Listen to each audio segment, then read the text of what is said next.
नमस्कार भैया बहनों। आज जो कहानी हम पढ़ रहे थे गूंगे, उसका अंतिम भाग लेके हम प्रस्तुत हैं। कहानी आज इस भाग में ख़त्म हो जाएगी।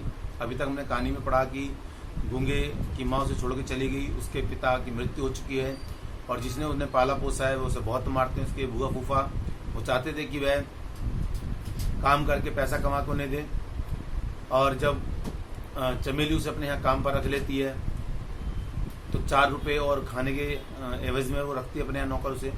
लेकिन गूंगे को आदत है नौकरी से छोड़ छोड़ के भागने की बार बार। तो एक दिन एक घटना होती है कि खेल खेल में बसंता गूंगे के एक थप्पड़ मार देता है जोर से, और जब गूंगा उसे मारने लगता है तो अपना हाथ रोक लेता है, लेकिन बसंता इतना घबरा जाता है कि वह रोने लगता है और चमेली आती है तो वह सारी गलती गूंगे की ही मानती है और उसको डांटती है। और आगे देखें कहानी में क्या होता है कि अब चमेली को विस्मय हुआ।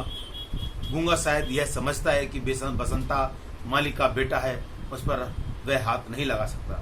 मन ही मन थोड़ा विक्षोभ भी हुआ, किंतु पुत्र की ममता ने इस विषय पर चादर डाली और फिर याद आया कि उसने उसका हाथ पकड़ा था, शायद इसीलिए कि उसे बसंता को दंड देना ही चाहिए, यह उसको अधिकार है। तो उसे एहसास होता है कि बसंता ने गलती की है और वो चाहता है गूंगा, उसने मेरा हाथ पकड़ के मुझे एहसास कराया है कि गलती उसकी है, आप उसको डांटो, मुझे मत डांटो, इसलिए उसने उसका हाथ पकड़ लिया था। लेकिन जो उसकी ममता है वो इस बात की ओर पर्दा डाल देती है कि गलती गूंगे की है। किंतु वह तब समझ नहीं सकी और उसने सुना कि गूंगा कभी कभी करहा उठता था। चमेली उठकर बाहर गई, कुछ सोचकर रसोई में लौट आई और रात की बासी रोटी लेकर निकली। गूंगे, उसने पुकारा। कान के न जाने किस पर्दे में कोई चेतना है। वैसे वो बहरा है, लेकिन फिर भी उसके कान के पर्दे में पता नहीं किस कोने में एक चेतना है कि वह चमेली की आवाज को फौरन पहचान जाता था। उसे एहसास होता था कि चमेली मुझे पुकार रही है। वह आता है, उसकी आंखों में पानी भरा था, जैसे उसमें एक शिकायत है, पक्षपात के प्रति तिरस्कार था। उसकी आंखें बयां कर रही थी चमेली को कि गलती तुम्हारे बेटे की थी, लेकिन तुमने मुझे डांटा, ये तुमने बहुत गलत किया है। उसकी आंखें साफ साफ इस बात को चमेली को समझाने में लगी हुई थी। चमेली को लगा कि लड़का बहुत तेज है। बरबस ही उसके होठों पर मुस्कान छा गई। कहा, ले खा ले, और हाथ बढ़ा दिया। गूंगा इस स्वर की, इस सब की उपेक्षा नहीं कर सकता था। वह हंस पड़ा। जब उसने मुस्कुराते उसको रोटी दे दी तो गूंगा भी उपेक्षा नहीं कर सका उसके व्यवहार की और थोड़ा सा हंस पड़ा। अगर उसका रोना एक अजीब दर्दनाक आवाज थी तो यह हंसना और कुछ नहीं। एक अचानक गुर्राहट सी चमेली के कानों में बज उठी। उस अमानवीय स्वर को सुनकर वह भीतर ही भीतर कांप उठी, क्योंकि वो हंसा भी जिस तरह से था, उसकी आवाज क्योंकि हंसी की भी नहीं निकल रही थी, हे हे ऐसे करके जो आवाज निकली उससे चमेली एकदम कांप सी गई। उसे एहसास हुआ कि उसने एक पशु पाला है, एक मनुष्य ने एक पशु पाला है, एक ऐसा पशु जिसके हृदय में मनुष्य की सी वेदना है, क्योंकि वो पूर्ण मनुष्य नहीं है, क्योंकि वो अपने भावों को व्यक्त नहीं करता। तो उसको ये एहसास हो रहा है कि उसने एक पशु पाल लिया है।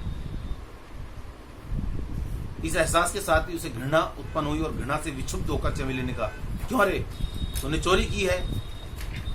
गूंगा समझ नहीं पाया और वह चुप खड़ा रहा। उसने अपना सिर झुका दिया। चमेली एक बार क्रोध से कांप उठी और देर तक उसको घूरती रही। सोचा, मारने से ठीक नहीं हो सकता, अपराध को स्वीकार करा, दंड न देना ही शायद कुछ असर करे। और फिर कौन मेरा अपना है? रहना हो तो ठीक से रहे, नहीं तो फिर जाकर सड़क पर कुत्तों की तरह जूठन पर जिंदगी बिताए, दर दर अपमानित और लांछित। चमेली को लगता कि उसने उसका जवाब नहीं दिया तो शायद ये अपनी गलती स्वीकार कर रहा है कि इसने चोरी की है। तो उसको मन में क्षोभ होता कि मैं क्यों इसके लिए इतना कर रही हूं, मेरी बला से मरे तो मरे, जाए सड़क पर जाए, वापस अपनी वही कुत्तों सी जानवरों की सी जिंदगी जिए, मैं क्यों इसकी मदद करूं। उसके मन में भाव उमड़ने घुमड़ने लगते। आगे बढ़कर गूंगे का हाथ पकड़ती है और द्वार की ओर इशारा करके उसे दिखाती है और कहती है चला जाए यहां से। गूंगा जैसे समझा नहीं, बड़ी बड़ी आंखों को फाड़े देखता रहा कभी चमेली की तरफ कि क्या कह रही है और ये इशारा करके मुझे क्या कहना चाह रही है। कहने को शायद एक बार होठ खुले भी, किंतु कोई स्वर नहीं निकला। चमेली वैसे ही कठोर बनी खड़ी रही। अब के मुंह से भी साथ साथ कहा जाओ, निकल जाओ। अब गूंगा समझ रहा है कि मुझे यहां से चले जाने के लिए कह रही है।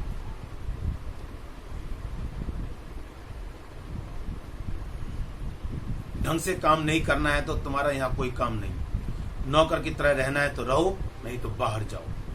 तुम्हारे नखरे यहां कोई नहीं उठा सकता, किसी को इतनी फुर्सत नहीं है, समझे।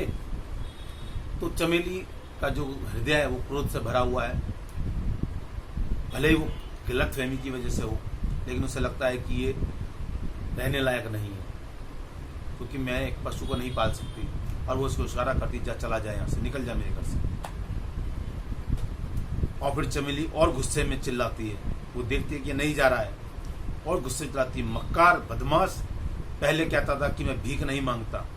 इशारा करिए उसको, कहिए तू पहले क्या कहता था कि मैं भीख नहीं मांगता है, मेहनत की खाता हूं, रोज रोज भाग जाता है। तुझे पत्ते चाटने की आदत पड़ गई है। कुत्ते की दुम कभी सीधी नहीं हो सकती। नहीं, नहीं रखना है हमें तुम्हें। जा, भाग जा यहां से, निकल जा इस वक्त मेरे घर से। वो उसको बार बार इशारा करती है, गुस्से में उसको बोलती है। तो गूंगा इतना समझ रहा है कि मुझ पर क्रोध किया जा रहा है और मुझे यहां से निकल जाने के लिए कहा जा रहा है। किंतु वह क्षोभ, वह क्रोध सब उसके सामने निष्फल हो गए। क्यों निष्फल हो गए? क्योंकि वह केवल हाव भाव समझ पा रहा था, लेकिन वो एक भी शब्द जो उसको अपमानित कर रहा था, मक्कार कह रहा था, बदमाश कह रहा था, नाली का कीड़ा कह रहा था, वो एक भी शब्द नहीं समझ पा रहा था। समझ पा रहा था केवल इतना कि उसे यहां से जाने के लिए कहा जा रहा है। वो बस आंखें फाड़ के उसका चेहरा देखता रहा, जैसे मंदिर की कोई मूर्ति बस हमें देख सकती है, हमारी बातें सुनने के बाद वो कोई प्रतिक्रिया नहीं करती। गूंगा भी ऐसा निशब्द बस आंखें फाड़े खड़ा उसको देख रहा है, अपलक।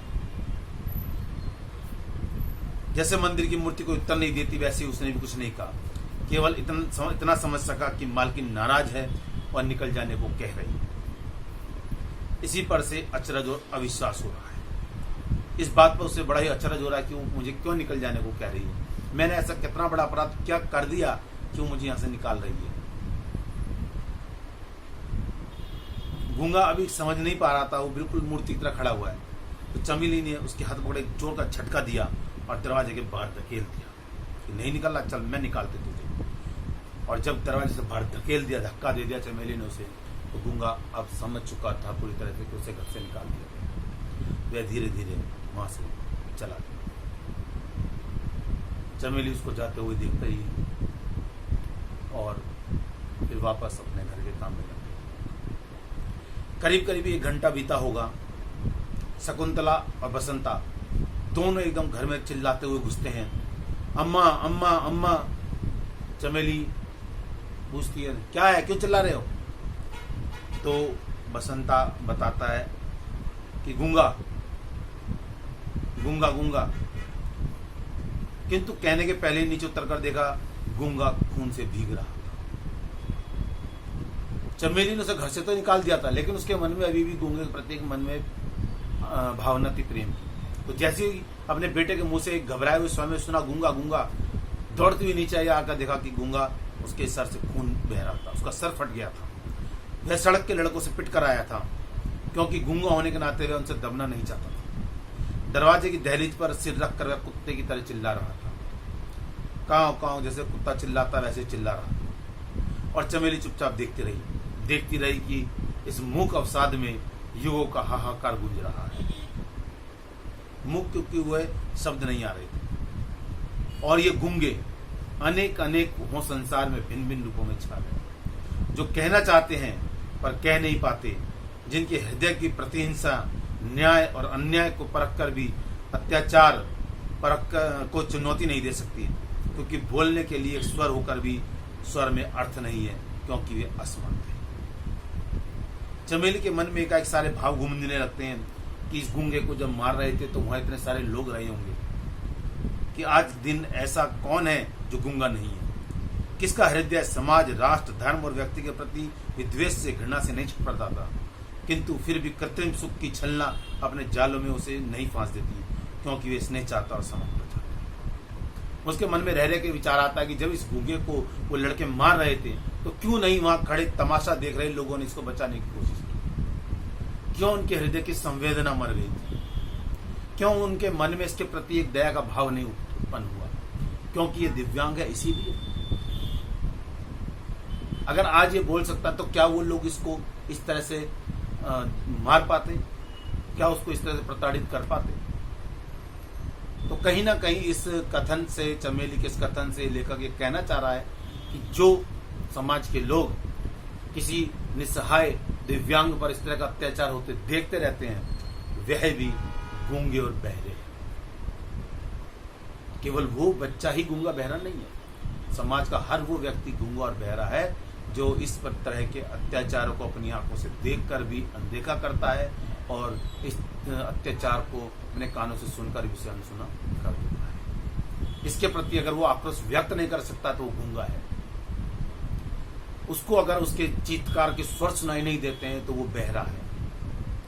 तो इस प्रकार लेखक हमारे सामने चमेली के माध्यम से एक प्रश्न खड़ा करता है कि हम क्या वास्तव में गूंगे और बहरे हो गए हैं?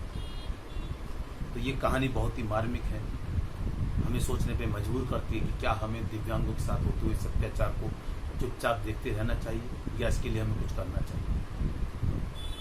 तो ये सोचिए, समझिए।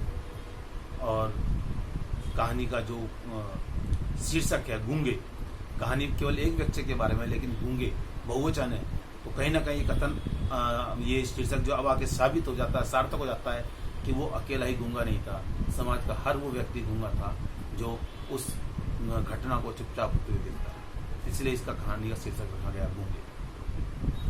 तो अगली वीडियो में हम इसके प्रश्नोत्तर पर चर्चा करेंगे। तब तक के लिए नमस्कार।